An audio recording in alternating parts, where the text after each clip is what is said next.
Oxford University, with its long, proud 800-year history, had never been this quiet. The kind of silence that just hangs heavy in the air. That day, Professor Harrington had just said something that shocked everyone. Africa has contributed nothing to human civilization. You could almost hear a pin drop in that packed auditorium. And then, from the front row, Ibrahim Trayor stood up. 500 academics sat frozen, barely breathing. No one expected what he said in the next 10 minutes to go viral and basically end the professor's career. It was a regular March afternoon at the Sheldonian Theater. The plan was simple, a routine lecture on global leadership in the 21st century, with world leaders and academics taking turns at the podium. Ibrahim Trayor, president of Burkina Faso, was invited as part of the African Leadership Series Oxford was hosting. He sat quietly up front in a simple dark suit, jotting down notes as speakers talked about development, democracy, and cooperation.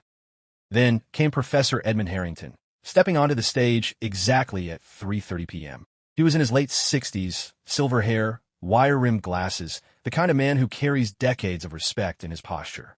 His intro was glowing. Rhodes Scholar, author of 12 books, with 3 honorary doctorates under his belt. He started his lecture on the roots of modern civilization, his voice full of confidence, maybe even a little too sure of himself, as if what he was about to say was set in stone. When we look at the building blocks of human progress, he said, his voice filling the grand room, it's pretty clear. Mathematics came from Greece, law from Rome, philosophy from Germany, industrial innovation from Britain.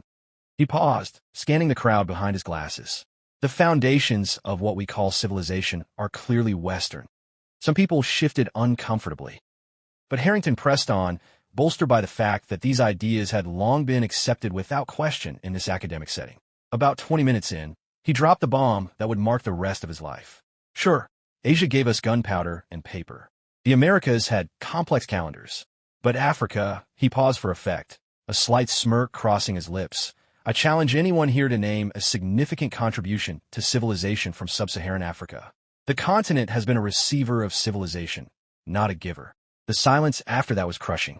Trayor slowly closed his notebook, set his pen down. Around him, African students and scholars sat frozen, part angry, part scared, unsure if anyone could or would challenge a man of such authority at Oxford's most prestigious venue. The moment dragged, thick with tension, until Trayor raised his hand. Yes, Harrington said, barely hiding his irritation. He clearly hadn't expected anyone to speak up. Trayor rose, calm and deliberate. Professor Harrington, he said, voice steady though he wasn't using a microphone. I'd like to respond to your statement. Harrington smirked wider. By all means, mister. He acted like he didn't know who Trayor was, even though the president had been introduced earlier. Trayor, Ibrahim Trayor, the man said simply, skipping his official title. And I accept your challenge. A buzz of anticipation ran through the audience. Phones came out quietly, people sensing something big was about to happen. Harrington waved a dismissive hand. Please enlighten us, but try to stick to historical facts, not romantic nationalism. You could feel the condescension dripping. Trayor stepped to the podium with measured steps, carrying a simple leather folder, which he carefully set down. He stood silently for a moment, looking out at the audience, then straight at Harrington. Professor, he began, before I take on your challenge, may I ask, have you ever been to the manuscript collections in Timbuktu? Studied the math of the Dune people? Looked into the metallurgy of the Haya of Tanzania? Harrington waved him off. Ancient mud huts and folklore hardly count as civilization. Mr. Trayor, we're talking about contributions to human advancement, not anthropology. There were gasps in a room at the obvious disrespect. But Trayor stayed composed, opening his folder and pulling out a single document. Then let's start with something you might recognize. He held up a photocopy. This is a page from the Lamambo bone, found in Swaziland. It's 44,000 years old. It holds the earliest known mathematical calculations, 29 notches marking lunar cycles. Mathematics didn't start in Greece, Professor. It started here in Africa. The smirk on Harrington's face started to fade, but he quickly masked it. Counting notches isn't quite Pythagoras, he said, sounding a bit dismissive. Trayor didn't miss a beat. He pulled out another document. Then maybe we should talk about the Isango bone from the Democratic Republic of Congo, he said, 20,000 years old, showing evidence of prime numbers, multiplication, and division. That's almost 19,000 years before Greek math. He let that sink in. But if you want something more recent, how about the University of Sankore in Timbuktu? In the 12th century, It held 700,000 manuscripts and taught 25,000 students, back when Oxford was just a few drinking halls. The room fell completely silent. Everyone was hanging on his every word. Trayor grew more confident, but stayed calm. You talked about law coming from Rome. But what about the Ashanti Confederacy's constitution, with checks and balances 300 years before the American one? Or the Buganda Parliament, which had a democratic system while Europe was still ruled by kings with absolute power? And philosophy from Germany? Trayor smiled slightly, now in his element. Have you read the works of Zara Yacob, a 17th century Ethiopian thinker? He wrote about reason and human rights before the European Enlightenment. His student, Walda Highwatt, penned ethical treatises that could rival anything European philosophers produced. Harrington tried to cut in, but they wrote in Guzi, not Latin, so I guess they don't really count. Trayor raised his hand, and surprisingly, Harrington stayed silent. Isolated examples, Professor? Let me tell you about isolation. The Library of Alexandria, founded by an African dynasty, once held the world's knowledge, while Oxford's founders' ancestors were still living in huts. African mathematicians calculated Earth's circumference while Europeans still thought it was flat. Want civilization's contributions? Trayor's voice rose just a bit. Let's talk medicine. The first successful cataract surgery happened in Mali in the 14th century. The first cesarean where both mother and baby survived? Uganda 1879, using techniques that Europe wouldn't have for 50 more years.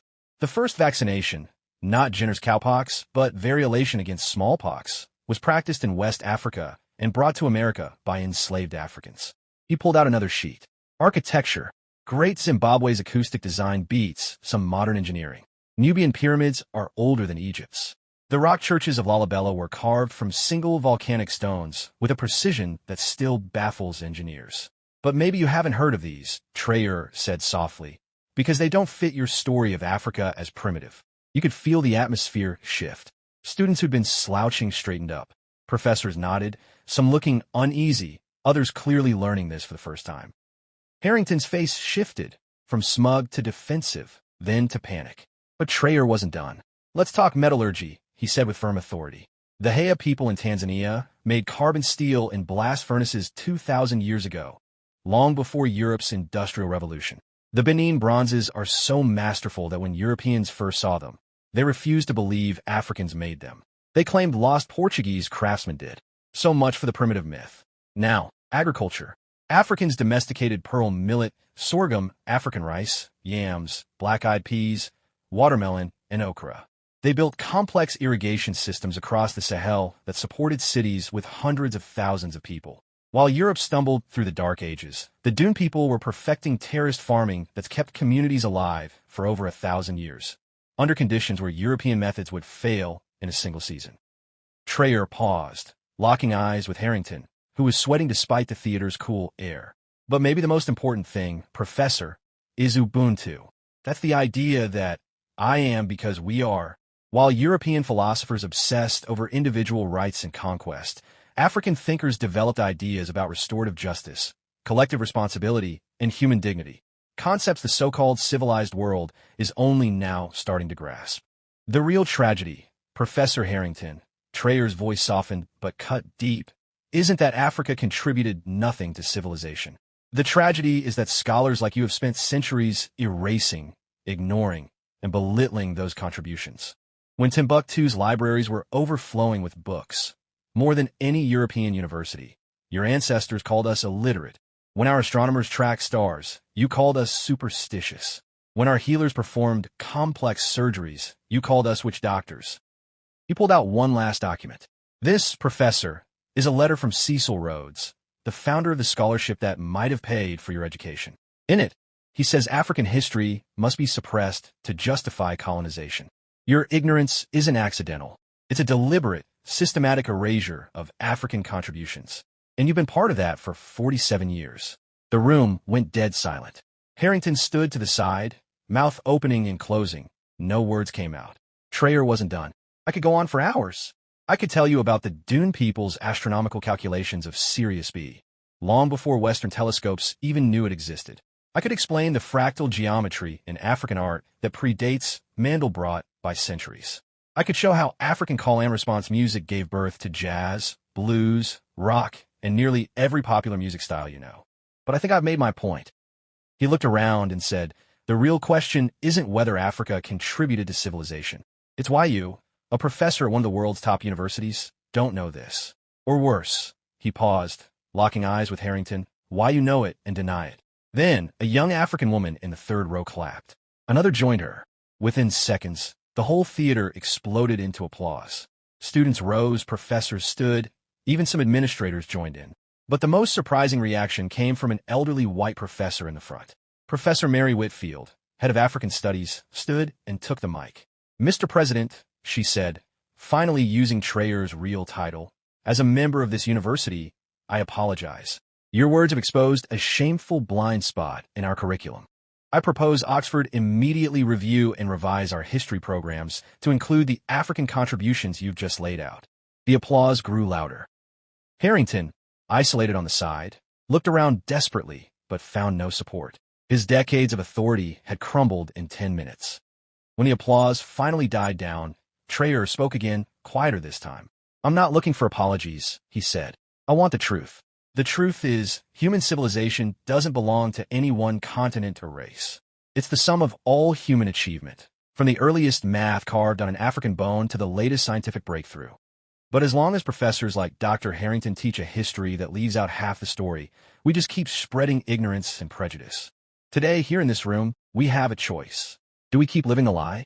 Or do we finally accept the full, rich, complicated truth about our shared history? He gathered his papers and walked back to his seat. As he passed Harrington, he paused. Professor, he said quietly, but loud enough for the microphones to catch, I've left copies of all these sources with your department. I hope you'll find time to read them. What happened next was quick and undeniable. Videos of Trayor's response blew up on social media, with titles like, African President Shuts Down Racist Oxford Professor. Most epic takedown ever. By morning, millions had watched. News outlets worldwide picked up the story. Scholars from African universities added even more examples supporting Trayor's points. The hashtag a fristled civilization was trending everywhere. Harrington released a statement the next day announcing his early retirement. Oxford University apologized publicly and promised a full review of its history curriculum. They also announced a new annual lecture series on African contributions to civilization. And the first speaker? Ibrahim Trayor himself. But the biggest change came from students. Enrollments in African studies soared across the UK. Young historians started traveling to Africa to dig into archives long ignored.